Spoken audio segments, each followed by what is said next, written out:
వాళ్ళ కాదు విచారించి నన్ను విచారించాలని చెప్పేసి కొండబాబు గారు చెప్పడం జరిగింది. నేను ఒకటే చెప్తున్నాను, లేనిపోని మాటలు మాట్లాడటం, లేనిపోని అపనందలు చేయటం నాకు అలవాట్లేదు. నీకు పిల్లలున్నారు, నాకు పిల్లలున్నారు. నీకు నచ్చిన దేవుడి దగ్గర, నీ నమ్మకం దేవుడి దగ్గర రా, ప్రమాణం చేసేద్దాం. జయలక్ష్మి బ్యాంక్లో నాకు ఉందని చెప్పి నువ్వు ప్రమాణం చేయి, నేను లేదని ప్రమాణం చేయడం నేను రెడీగా ఉన్నాను. సో పిచ్చి పిచ్చి పేలాలు మీ చంద్రబాబు నాయుడులాగా నువ్వు కూడా పిచ్చి పిచ్చిగా వాగద్దని, నోరు అదుపులో పెట్టుకోమని కొండబాబుకి తెలియజేసుకుంటున్నాను. నేను చేస్తానంటే చేస్తాను, చేయనంటే చేయను. జయలక్ష్మి బ్యాంక్ ఏదో ఉంది కదా అని మీరు చంద్రబాబు నాయుడు హయాంలో ఎన్ని బ్యాంకులు మోసం చేస్తారా మీరు? ఎన్ని బ్యాంకులు, ఎన్ని కోఆపరేటివ్ బ్యాంకులు ప్రజల మెట్లు తోడిపెట్టి. సో చంద్రబాబు నాయుడు దరిద్రుడు అయితే అంతకన్నా దరిద్రుడికి నువ్వు తయారయ్యావు. నువ్వు ఇష్టం వచ్చి మాట్లాడుకో, నోరు అదుపులో పెట్టుకోమని ఈ సందర్భంగా మీడియా వారు తెలియజేసుకుంటూ కొండబాబు నోరు అదుపులో పెట్టుకోమన్నాను.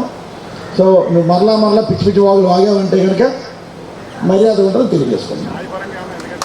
వేస్తాను లీగల్గా నేను కొండబాబు నోటీసులు ఇవ్వబోతున్నాను. నిరూపించకపోతే బాగా తేలుస్తాను. ఓకే.